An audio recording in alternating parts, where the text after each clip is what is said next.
What's up, guys? Good to see you. Happy Thursday. I'm just coming in here, so I'm gonna get I don't think I do not have my microphone hooked up yet. Let me get this hooked up. Busy day here today. We got a lot of content recorded. We got a lot of stuff done, so it's gonna be a good week. OKC. Oops, is it freezing on me? I'm gonna reload the page real quick. There we go. I had to reload it. Okay. So welcome in. We'll give everybody 5 minutes or so to roll in here, and then we're going to do a short story from Indian Depredations in Texas, and we'll keep it pretty casual tonight because got to get this episode done. I just got the official files off to the editor, and the way this works, little behind the scenes stuff for y'all. The way this works is I send it off to the editor. Usually there's like a picture or something messed up or missing, so we got to fix that tonight, and then we should have this up for y'all for members tomorrow night. Hopefully, that's the goal. Everybody else Saturday night. So we'll talk about a story called Captain York's Fight from Indian Depredations in Texas. It's short. It's very, very short and rather general, but it's got like 3 stories smooshed into this one story. So I thought it was a good one. Bam, Indiana, good to see you. I'm going to put the desk down a little bit. What'd y'all think of the Aztec episode last night? Sorry. Just getting set up here myself. Movie night, Saturday night. Yeah, that's what it's looking like. We'll do Apocalypto on Saturday night. Make sure that we can get everything else done. It's a busy week, guys, but busy is good. Busy is good. This next one's going to be the one on Bigfoot Wallace and the the male train fight. We covered a little bit of it in a live stream probably a week and a half ago. What's up, Evan? Good to see you, man. Terry R, good to see you. Elite Super Grunt, what's up, bro? Robert Harrison, good to see you. You heard of Masikota? I have not. Can't stay, just dropping by. I won't forget to like. Thank you. Yeah, if you're just coming in, make sure to like the stream. No problem, Bam Indiana. This will be open for members and everything. So come on by anytime. We're going to do another story from Indian Depredations in Texas. So if you don't have a copy, I highly recommend getting one. I usually put it at the top of the chat, but I think everybody knows where to get it at this point. So we'll cover that.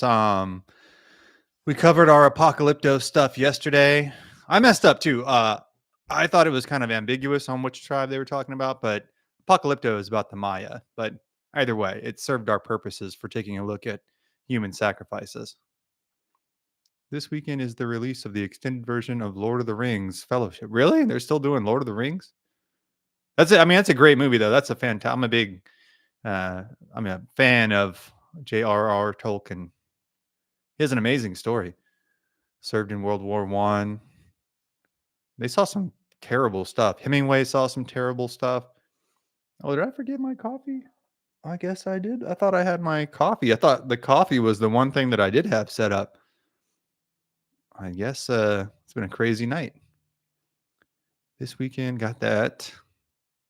So yeah, this will be a good. We'll talk a little bit about the episode we have coming up. We've covered one story, one little micro story from this episode in a live stream about a week ago. It's going to cover Bigfoot Wallace. It'll cover the Black Bean incident. It'll cover his time at Perote Prison, which we kind of that's what we touched on a little bit more in the live stream because that's just something that I couldn't really cover enough to do it justice in the story because the story is about the mail train fight. And sometimes you have to make an executive decision about whether you want to jam this extra part of the story into a 15, 20, maybe 25-minute episode. It seems like if it goes over 25, people aren't terribly interested in it. So you're trying to keep it rather condensed and focused. And I didn't want to try to cram too much in there, but this story is great. It actually kind of culminates with him getting a little bit of revenge on this one particular officer. I thought maybe it was a little bit overkill on the revenge that got meted out to the guys at the fort, but an interesting story. I think Tonight's story from Indian Depredations in Texas will be illustrative of the male train fight because we're dealing with an experienced officer in the protagonist in tonight's story and a collection of younger Texans who get a little rattled. And I think that's what you were seeing with the male train fight. So we'll talk about that. And it's just an examination on how human nature works, how it's like, well, when you put young guys into a terrifying situation, they oftentimes have some understandable difficulties with it. They'll scatter, they'll get freaked out, they'll lose their discipline. And that happened on the frontier. And it would be really, really terrifying to have that happen against the Comanche. And it would be almost a mortal mistake, a fatal mistake. So, something that a lot of guys had to learn on the job. A lot of 15, 20, 22-year olds had to learn on the job, and a lot of them didn't learn it. So it's important to keep that in mind, like just what a Darwinian, I'm not a big Darwin fan, but a Darwinian process this really was, like just weeding out those that didn't survive. It was brutal. It's just so brutal. So this will be a little mini story. It'll illustrate the gap between experienced and non-experienced guys, and we'll talk about the another Comanche fight, and we'll have a good episode out for you guys this weekend. If you have any questions on the episode, let me know. Any questions on Bigfoot Wallace? Elite Supergrass says I own the extended versions of the movies, but they never were played in theaters. No, they're great movies, man. I would go watch that. I'm not like a fan that knows every character or has knows it incredibly detailed well, but I know a fantastic story when I see it. Happy Cappy, good to see you. Jamilian, hey, what's up? Good to see you. All right, what are we at here? Okay, we'll go to 10 minutes. We'll let everybody roll in here. If you're just getting in here, make sure you click the like button. And if you have your own copy of Indian Depredations in Texas, now's a good time to pull that up. I'm going to go grab my coffee on the counter real quick because I forgot that.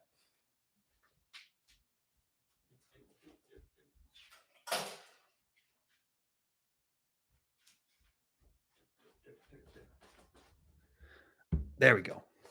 Okay. Can't believe I forgot that. That was the one that I was sure that I had the coffee set up. Oh, I need to turn on my other light too. Sorry, it's been a busy day, guys. Busy day. There we go. There we go. There we go. I felt like it was a little dark, but it was a mysterious vibe. I was digging it. Okay. All right. Yeah, like I said, any questions on last night's live stream? Any questions on Bigfoot Wallace? Any questions on tonight's story? Let me know. Hit the like or get punished, says Elite Super Grunt. Yes, make sure you hit the like. It really helps get the stream out there. Like, share, super chat. That all really, really helps us in the algorithm. Helps me to keep the stream going. Buenas noches, amigos. What's up, Seth? Good to see you, man. Now I can see you. Pet Detectives. What's up, Pet Detectives? Good to see you. Maybe I disappeared to grab my coffee. Yeah, we got lots of big stuff coming up, guys. Got a bunch of new shorts. Got this episode. Then I have an Apache episode. What else do I have? Let's see, a samurai episode. Bunch of stuff coming. I'm excited for January, February. We'll take some new directions here. One Freddy, what's up, man? Says I like the stream. Thank you, bro. Appreciate it. We'll give it one more minute and then we'll jump into the story. Again, if you are just getting here, we're going to be looking at Captain York's fight from Indian Depredations in Texas. It is on page 65 of the ebook edition. I always promote this book. I don't make a dime off of it, unfortunately, but it's like $2, I think, on the Kindle version. It is a great read. I always promote it. So tonight, let me give you a little bit of background. Let's pull the map up real quick so everybody can see roughly where we're talking about. Cibolo Creek map. So this is going to be another one in Central Texas. This is going to be in the 1840s. So this is kind of this was on the bleeding edge of the frontier. It's still a little bit east of San Antonio. It's a little southeast. It just says Cibolo Creek. So I'll show you the general area. $5 super chat from Pet Detectives. Thank you very much. Just because it's Thursday. Oh, thank you very much. Thank you very much. I really appreciate that. That helps a ton. Thank you. And Pet Detective is a regular. I think everybody here right now is a regular. So really appreciate all y'all's support.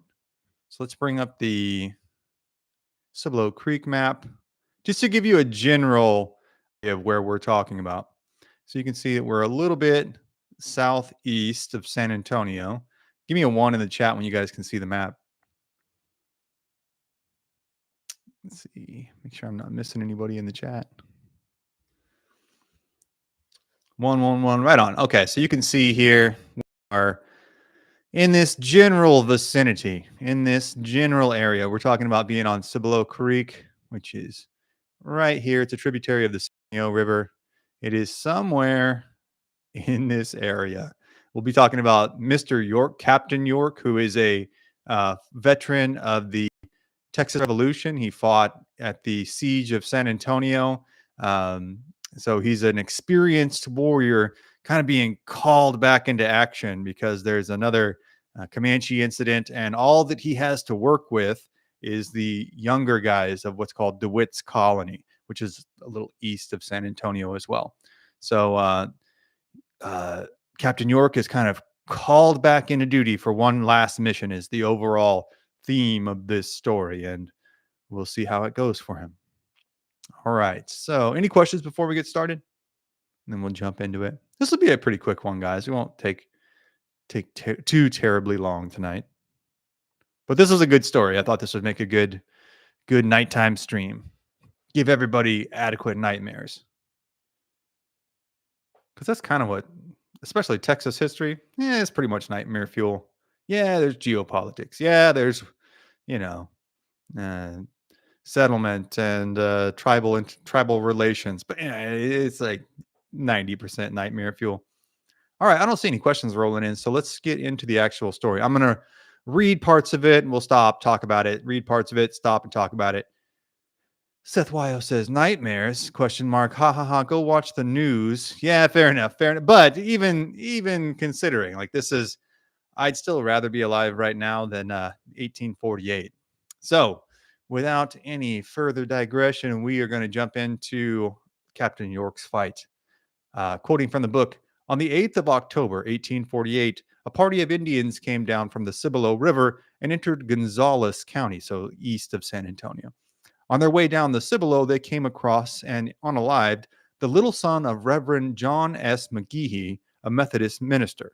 Near the settlements of the Sandys in the western part of the county, still east of San Antonio, they encountered Dr. George Barnett, who was out hunting, very, very dangerous thing to be doing. And finally, they succeeded in unaliving him, though it was evident that he had made a determined resistance. That means, like, it's a way to say this without saying it, means he's all cut up. Like, means that he was full of arrows, he was all cut up, the old scalp was gone. He's likely literally emasculated, whatever. He's all cut up. You get what I'm saying?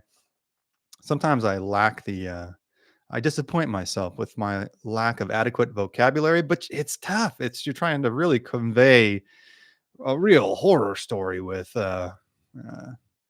infantile verbiage. What's up, Comic Dog? Good to see you, man. So back to the story here. It appears that Dr. George Burnett had only been wounded at first, and afterwards that he had taken his position in some thick brush, which wouldn't be as thick as it is today, but this thick scrubs of mesquite and cedar are everywhere, from which the Indians were unable to dislodge the doctor, and there subsequently he died from the effects of a wound that he had received. So he hung out and he made his last stand in this scrub of brush and fought till the bitter, bitter end. Lots of stories like that, but you can imagine how terrifying that truly is. Let's see, pick it back up here. It was evident that the Indians had retreated before he died. One more thing, guys. They say Indians for this time period and for this location. We are almost certainly looking at the Comanche, very likely a Pinnateca band.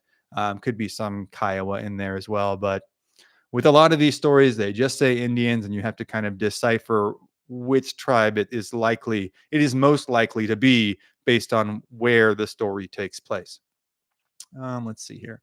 Okay, continuing from the story.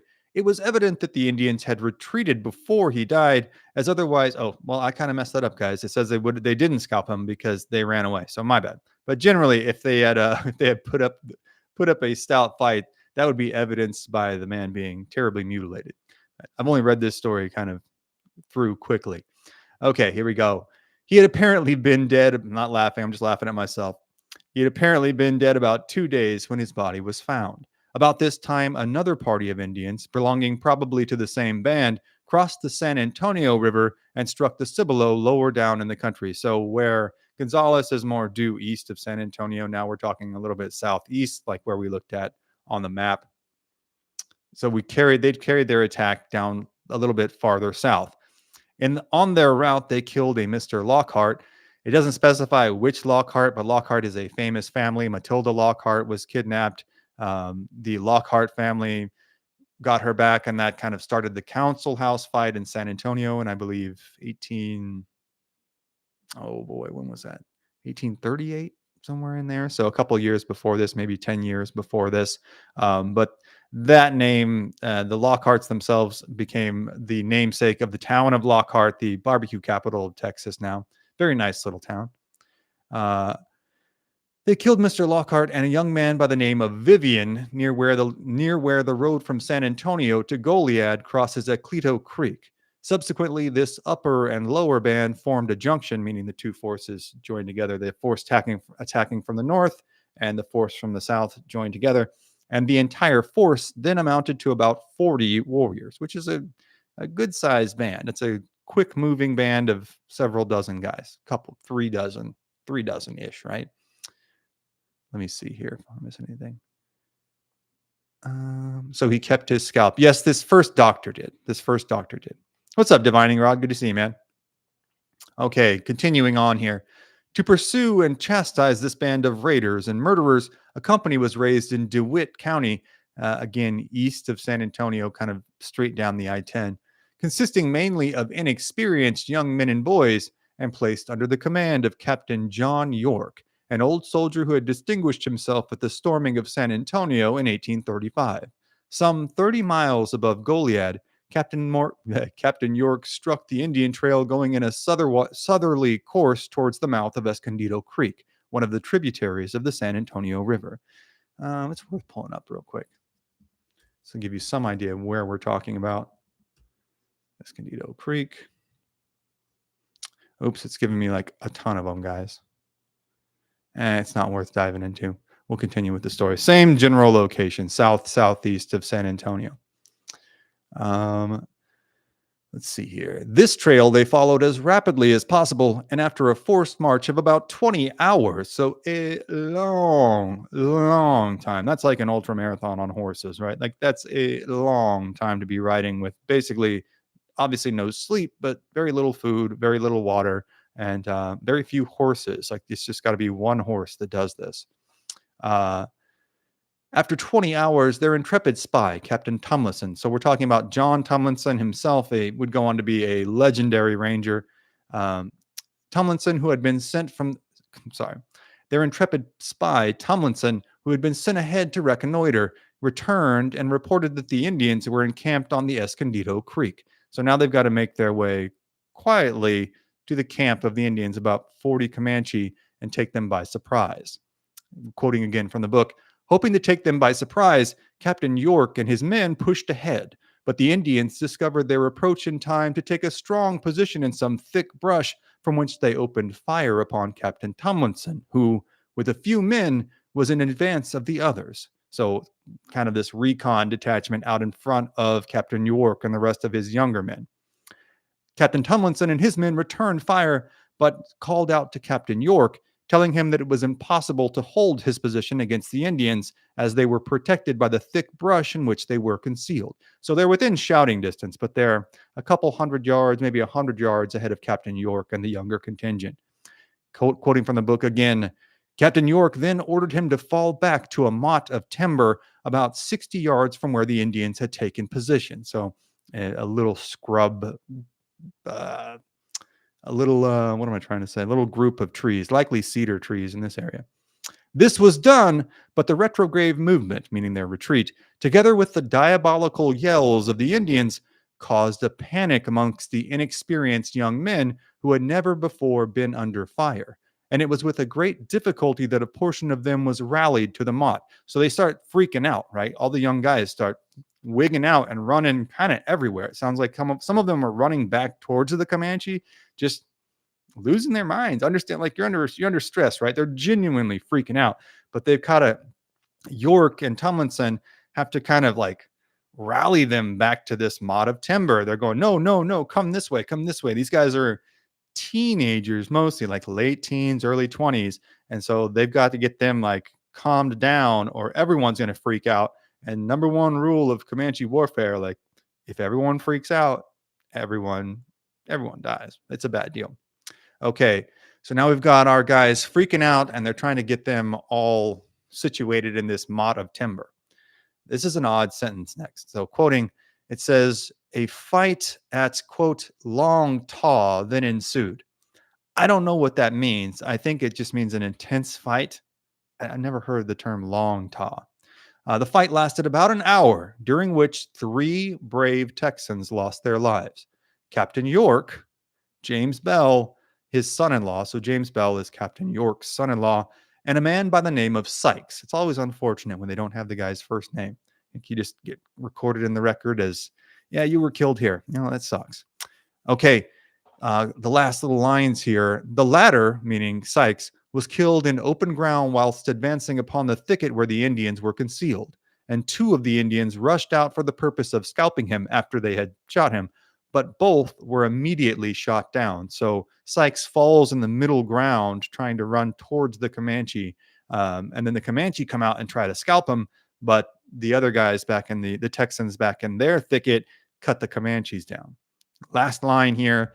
Finally, however, it seems that both parties got tired of fighting about the same time, and the Indians left their position in the thicket and went up the creek, whilst the Texans moved a short distance below. So the Indians kind of headed north and the Texans kind of headed south, and it just kind of fizzled out. Just another story where this, renowned local experienced soldier is given this one last mission, and you think like, oh, this would make a great movie. This is like, I don't know, like the Expendables or something. Like he gets called back for one last mission, except he lasts like an hour, and they just shoot him and kill him, and then everybody goes home. Like it just kind of fizzles out too. There's no real result to the battle. It's just another thing that happened in Texas. It happened, half hour from downtown San Antonio. And it happened about 2 years after the Alamo, about 12 years after the Alamo. So same area. You can tell that, like, well, even with the settlement of Texas, no one, even after they won the Alamo, even after Texas had won its independence as a republic, it basically just like took on the dirty job of trying to fight off the Comanches. Like it was just a terrible place to be, in my estimation. But again, I always talk about this with Indian depredations in Texas. It's not the length of these stories. They're all like a page, maybe 5 pages are the longest ones, but it's the intensity and the number of the quantity of these fights where it's like this book has like, I don't know, 30 chapters, because there's just so many, maybe 50 chapters. There's just so many incidences of, well, this guy went out to go get water and then he was killed by the Comanche. And this guy, these kids went out to go get the cows and they were kidnapped by the Comanche. And it just keeps going on and on and on. And they have rather abrupt endings because there's really not enough detail and no time to give that detailed of an account, or else you'd have a book that's like this thick.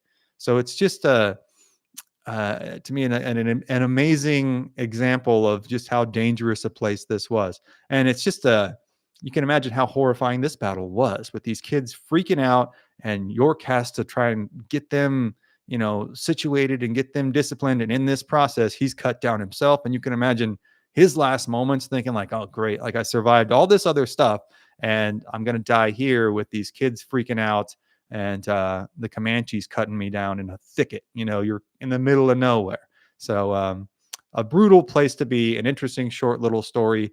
And I think it foreshadows our upcoming episode because it shows that like there was no real difference in young men then and young men now, like at least in the sense that they're inexperienced, they can be rattled, they would freak out just like you would freak out today. Like it's a scary place, and I think that's important to keep in mind for our next episode, because Bigfoot Wallace's whole job in this next upcoming episode is to make sure these guys with them don't freak out, because there's only like 6 of them. So if any of them freak out, they're done. Like it is an intense story. So this foreshadows that nicely, and it's a nice short, very intense story. So I thought it would fit our live stream, our night stream perfectly. So any questions about it, hit me with them in the chat.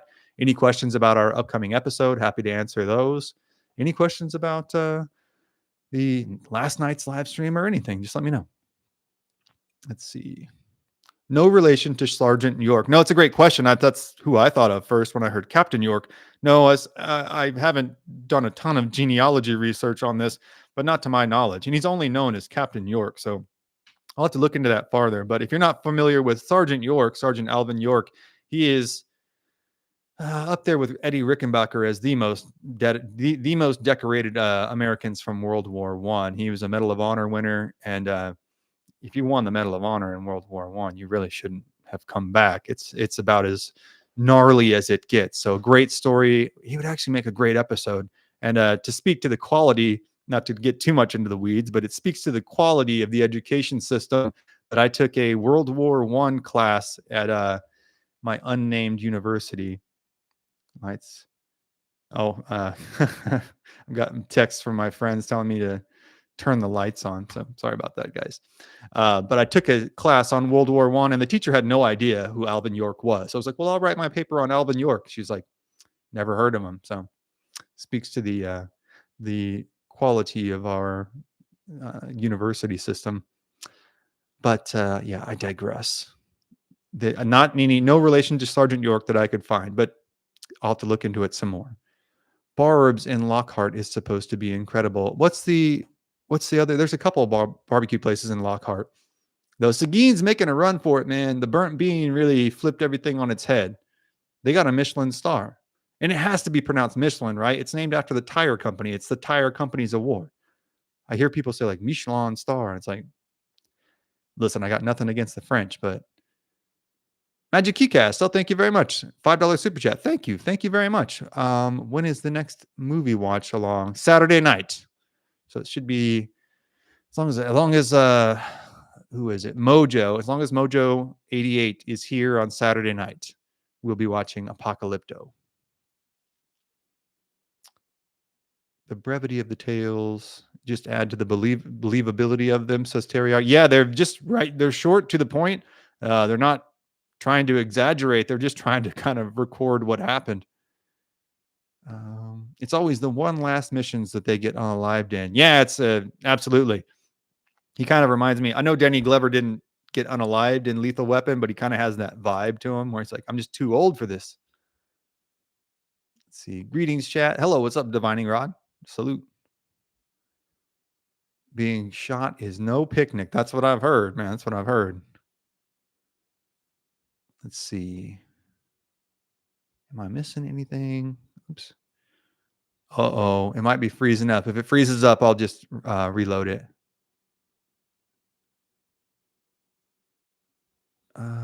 Okay, I think I got it.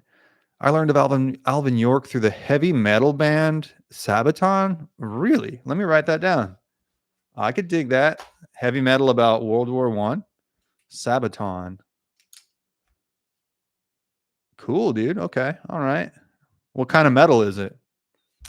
Do you remember the question about Austin that you couldn't remember? I thought of it earlier, man, and I'm blanking on it now. Oh, come on. There was a comment you left about a building here. Oh yeah, okay. If you've never been to Austin before, there's this big building in the you can't miss it in downtown. It's this big pointy looking building, and I forget the name of it. It's supposed to look like an owl because apparently the guy who built it went to Rice University.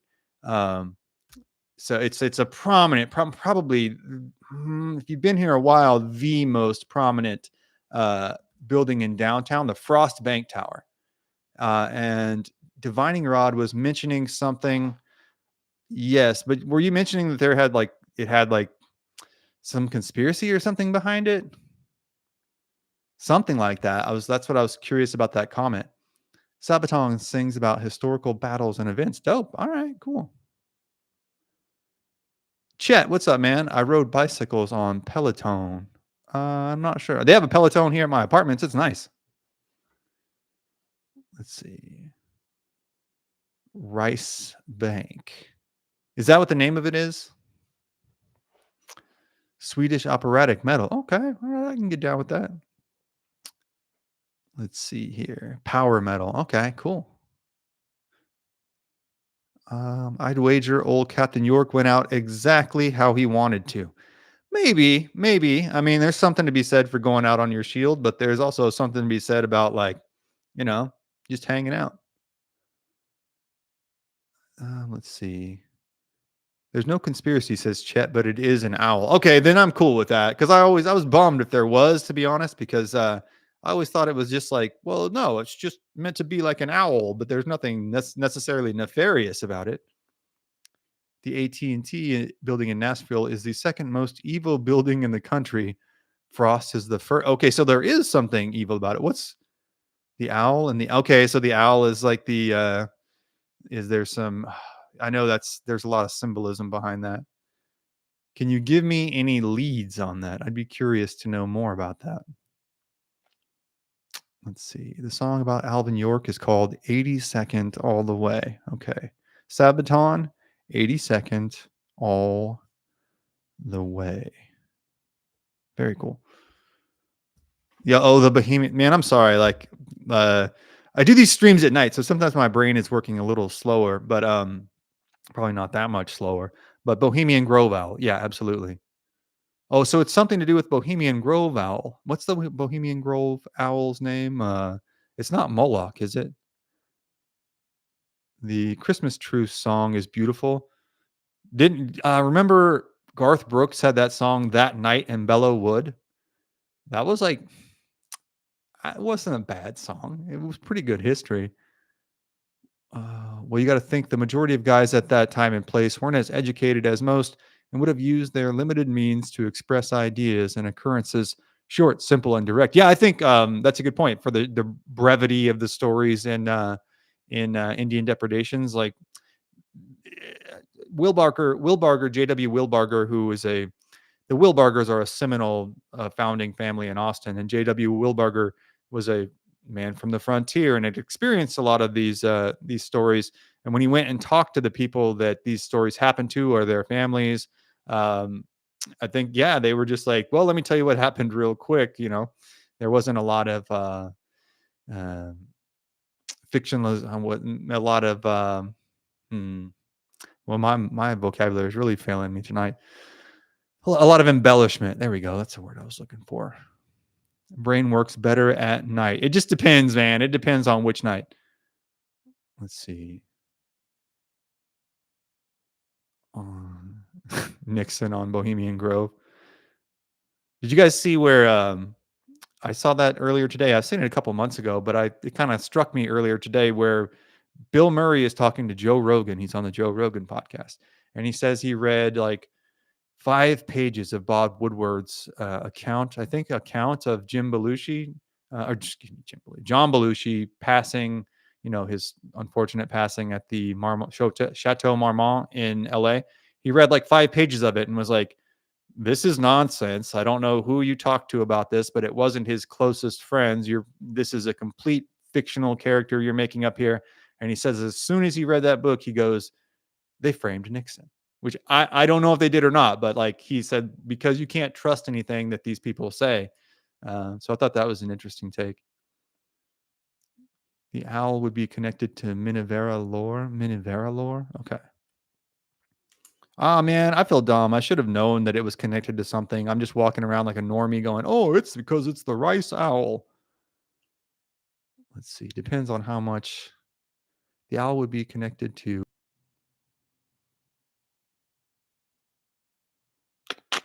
Sorry, guys, you kicked me off. Am I back? Give me a one if you got me back again.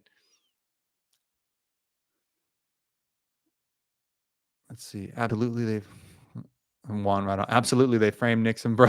I mean, like, the more I look into it, the more I go, like, wait a second. I don't have an official HOKC opinion on that yet, but it's worth looking into. Let's see. Um, I think I'm caught up on. I think I'm caught up on the chats. So if I missed anything you put in there earlier, just let me know. JW, I think Josh McAllister says that I think you're talking about JW Wilbarger here, that he did interviews with the surviving participants. Would have been awful nice of Mr. Wilbarger if he had made a visit up to the res to interview some of the surviving Comanche participants. Great point, man.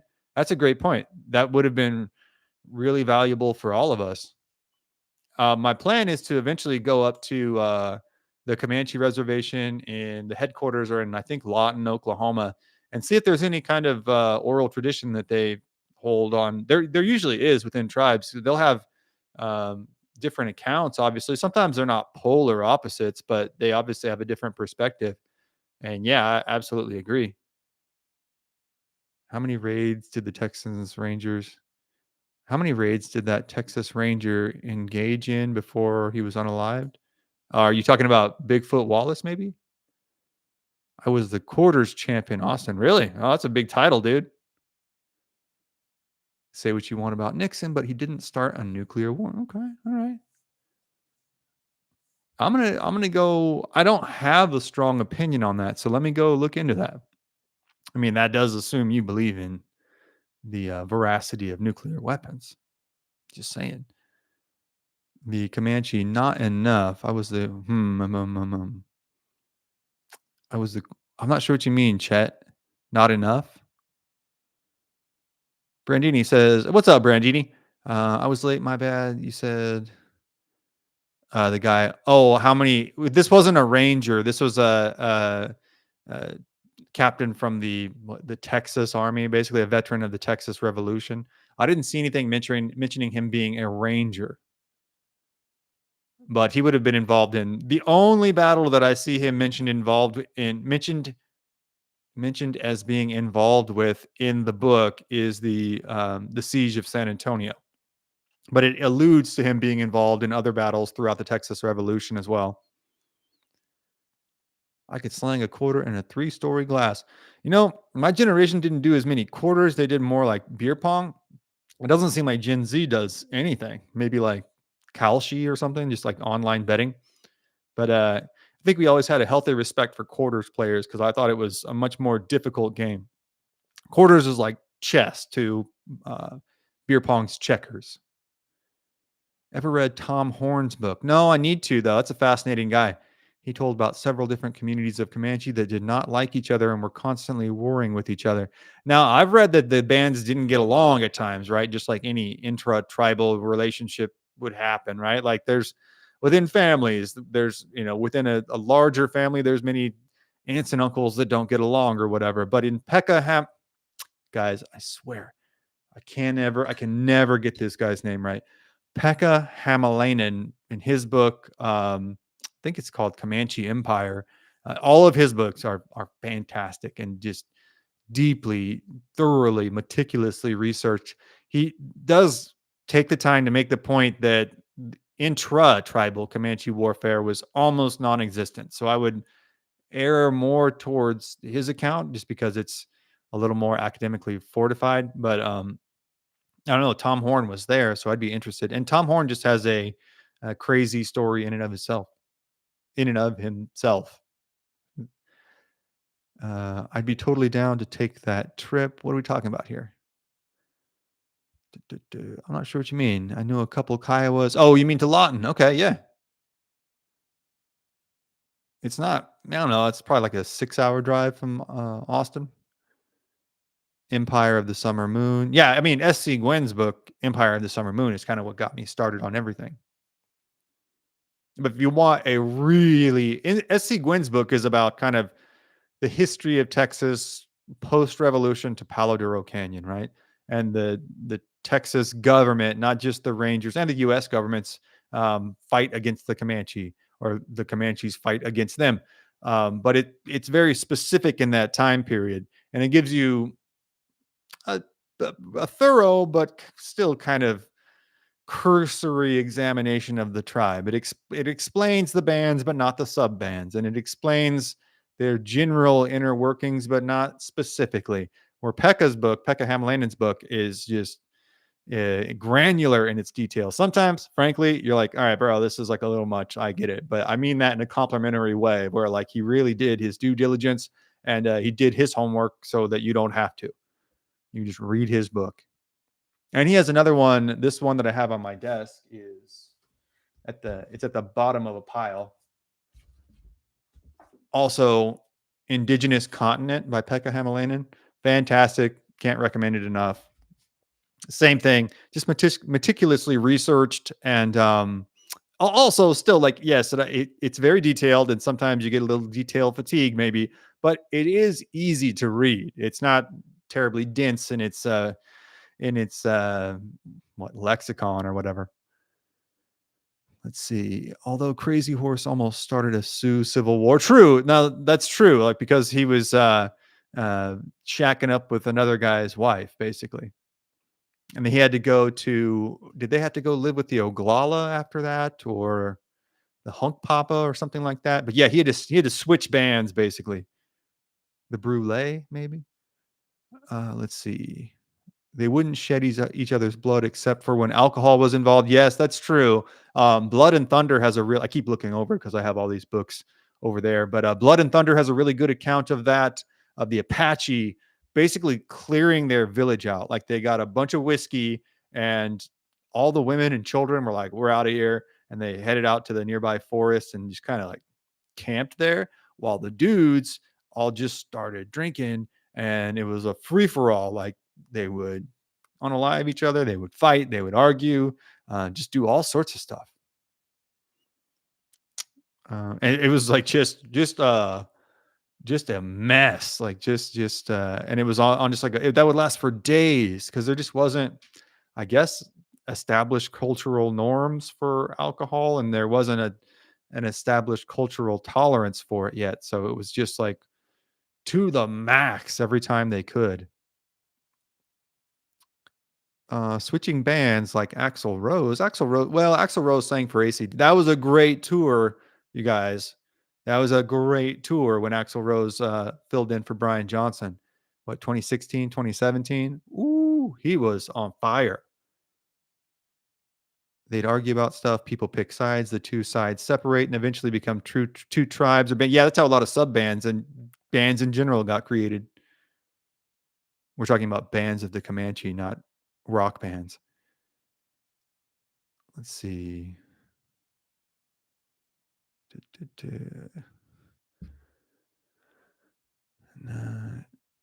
Empire of the Summer Moon. It's not just about the Parkers. No, no, no. The Parkers is a kind of a subplot to it. The Parkers is a vehicle for S.C. Gwynn to explain. He explains a lot. He explains the Comanche. He explains the Rangers. He explains the government of Texas and Texas's evolution into a state, or devolution, depending on which Texan you ask.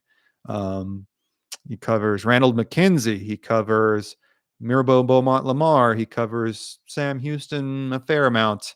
Jack Hayes in pretty minute detail. Bigfoot Wallace. He fits a lot of characters into a book that's comparatively, it's not very thick. Touching Coup was intense. Yeah, that's intense. Taking Captives is intense. Taking Captives kind of creeps me out more than anything. Let's see. We'll go another 10, 15 minutes, guys. Then I got to go do the final edit on this episode. But we've stayed on time this whole week. So the production schedule has been right on time. It's been a good week. I'm trying to make sure I didn't miss any chats here. I think I'm caught up. Let me check the bottom again here. Crazy Horse was originally a bad hand. That's Red Cloud's Oglalas. And after the BS with no water shooting him, the uh, aggrieved husband, a new band was formed as the Hunk Patila, which became Crazy Horse's band. Yeah, he got into some. He got into some drama though, didn't he? Sam Houston. I'm not sure. Just the name by itself. So I'm not sure what that means. Let's see. And Chet, are you thinking switching bands? Are you thinking like Scott Weiland switched bands from STP to Velvet Revolver? Let's see. Sam Houston, Comanche. These are just words, Chet. I don't know what they mean. Coffee. Woo woo. Chet's just going off. I don't know what he means. Chet is crashing out, as the kids would say. Let's see. Big drunk. Well, I don't know. Are you talking about me? Brandini. Was that the band he brought into the res once they starved the buffalo? Crazy Horse? I'm not sure. I mean, I know Crazy Horse, but I don't know the details super well. No, y'all just need to know. Fair enough. Fair enough. Oh, excuse me. Something in my throat. Um, Chris Cornell and Chris Cornell and Rage Against the Machine. Oh, to make Audio Slave, yeah, is the greatest super band. I don't have a solid argument for that. That might be correct. I don't have a solid argument against that. That could be correct. I would. The only thing I could think of would be Velvet Revolver. Put them up there, but man, I think I'd have to agree with you. The Republic of Texas. Yeah, it still exists depending on who you ask. There's a lot of bumper stickers here that say Texas should secede. Lots of bumper stickers. I mean, in Austin, like in the blueberry in the middle of the tomato soup, as it's known. There's a lot of them. So Texas is its own thing. They're not kidding about that. Velvet Revolver and Audio Slave, both amazing live. Yeah, absolutely. Absolutely. I've known Magic Keycast for a long time, and I first met him when we went to a Velvet Revolver show in Fresno, and he was driving us down there, and he was like, "Well, here's a pack of Miller Lite. Like, this will be good for the night." And I drank like all of them on the way down there, but we had a good time. Let's see. Black Country Communion could be Black Country Communion. I've never heard of them. Joe Bonamassa, Glenn Hughes, Jason Bonham. Yeah, that'd be a super group. I'd be down to go watch that. Black Buffalo Woman. Was that a Crazy Horse's lady? Under tribal law, he had every right to go away. That one I'm lost a little bit. I'm lost a little bit on that one, Josh McAllister. Magic Keycast says we had a blast. We did have a blast, and Scott Weiland was. That's one of the best performances by a frontman I've ever seen. Absolutely, I've seen him almost. I've seen them all, guys. Probably the most magnetic guy I've ever seen was Axl. But I've seen the Stones. I've seen Guns N' Roses. I've seen Velvet Revolver. I've seen man, who else? The Black Crows. Lots of people. Lots of people. Agreed. Scott was amazing. It was fantastic. That was a masterclass in being a front man. Let's see. McAllister, if you can hit me with that one more time, though, I could decipher it. Dinosaur bones, Chet. Dinosaur bones. You're buying into the dinosaur psyop, bro. The Bone Wars. We're all adults here. None of us believe in dinosaurs, guys. Come on. We're all voting age adults. We have no reason to believe in dinosaurs. Dinosaurs and nuclear weapons. What has this chat become, ladies and gentlemen? What has this chat become? What have we become, guys? Let's see. Dinosaur bones make that oil. Oh man, poor Chet. Poor Chet. We're gonna have to really get you. We're gonna have to do like a Clockwork Orange thing with you, where we make you watch Alex Jones videos. Pry your eyes open. literally and figuratively. I hear that Minnesota never did repeal or do away with its drive the Indians outlaw that they passed back in the 1860s. I do not know about that, but I know Minnesota. We did an episode on the Dakota Wars. Only one. There are several episodes to do, and it was a. I think that is the per capita most brutal attacks in American history, or during the during the wars, during the what's known now as the Indian Wars. This was a subdivision of that in the Dakota Wars, um, but it was absolutely brutal, and then it resulted in the largest mass execution in American history of what 50 something Sioux warriors, Dakota warriors. The Dakota are under the umbrella of the Sioux tribe. So there's the Lakota, the Nakota, and the Dakota, where the Dakota are the farthest east.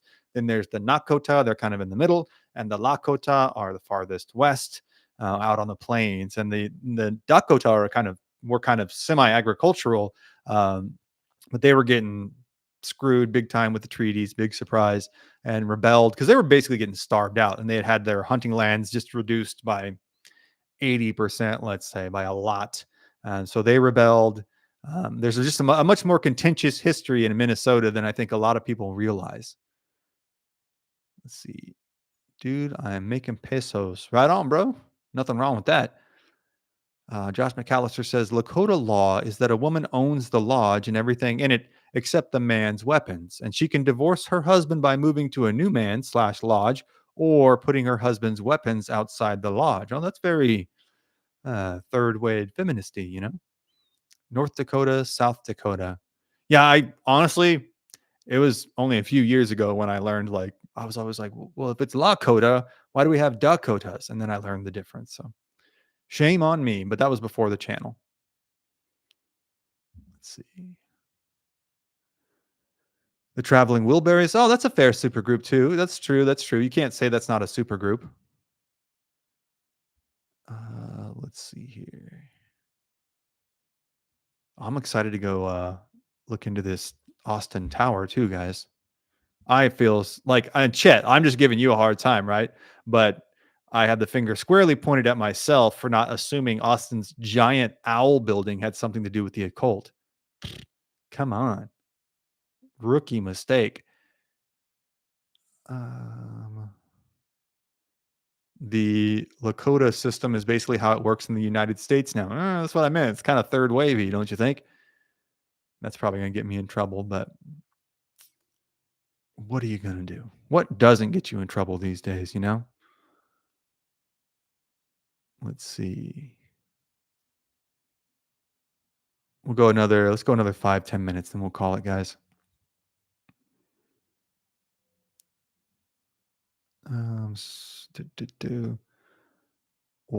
Oh man, you guys are going to get me in trouble in here.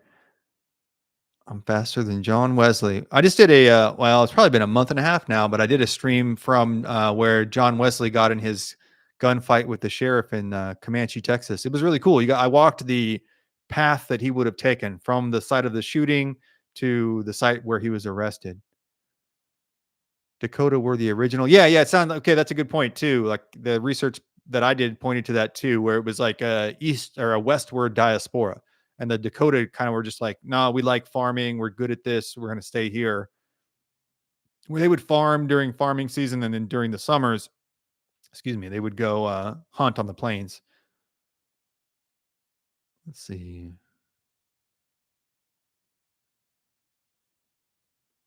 John Wesley, Chet. Chet's just tossing out words. I don't know what they mean. You know about the Bone Wars, Chet? You know about the Bone Wars, bro? You're in El Paso. That's like a different state from here. All of Texas is like different states. So Lampasas is, I always get that confused. Amarillo's in its own state. Houston's in its own state. What? Port Arthur, that's its own state. El Paso's its own state. Austin's obviously its own state. It's Texas words, my amigo. Police, lawyer. It depends on how you say pen. If pen is two syllables, then you're in Central Texas. PN. Or they'll say Yonder, they'll say it's over yonder. If you're in West Texas, everybody talks so slow. You want to beat your head against the wall. You want to lose your mind. It feels like they're messing with you. It feels like you're on like a hidden camera show or something because they'll talk like this and you never know what they're going to say next. It's just, oh, it's torturous. I love the people, fantastic people. It's torturous. I'm from California. Everybody talks fast. They talk, talk, talk, fast, fast, fast. Even in the rural California, we move, move, move. San Antone, PN a twintery. PN a, I don't know what this means, bro. I like it, but I don't know what it means. San Antone. Texas does have their own way of pronouncing every single town in Texas. Put the fire water down. No, no, no.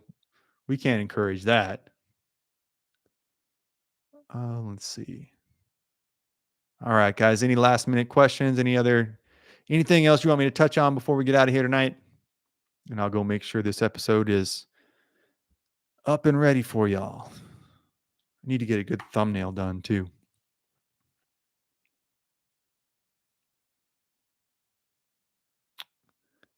I was born in Santa Rosa. Isn't that New Mexico? We have Sweetwater and Agua Dulce. I don't know what that means. Well, I mean, those are the same things, right? Oops, sorry. In San Antone. You were born in San Antone? Okay. All right. On the military base there? Yeah, even San Antonio and Austin are just completely different worlds. Great job per usual. Thanks, man. You gave me something to look into. You have any like leads? Like where should I look first? Reddit or something? I'll find a YouTube video on it. I like to have videos because I'm like doing other stuff while I'm working. That's how I learned about all these conspiracies. I just have stuff on while I'm working. I was born in Encino, California. Encino Man. That's one of my favorite movies. When I was a kid, I watched Encino Man like 100 times. Weasel. Two separate Texas towns with the same name. Oh, true. Yeah. And then different languages. Yeah. Agua Dulce and Sweetwater.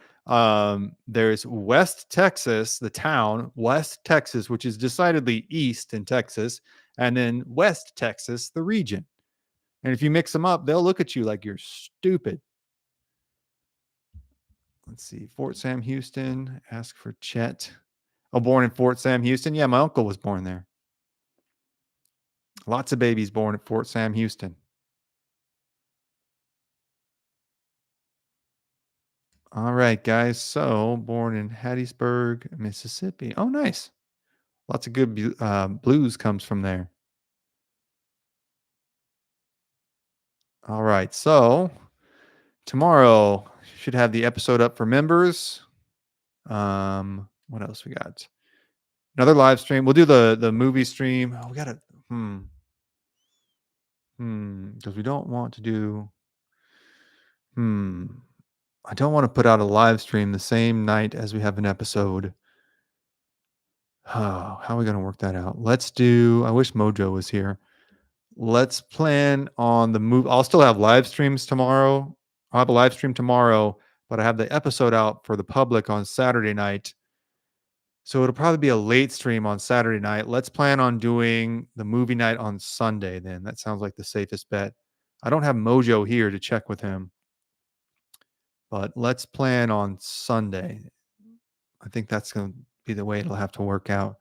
So Sunday we'll do Apocalypto. Tomorrow I'll have another stream. Saturday I'll try to have a late night stream.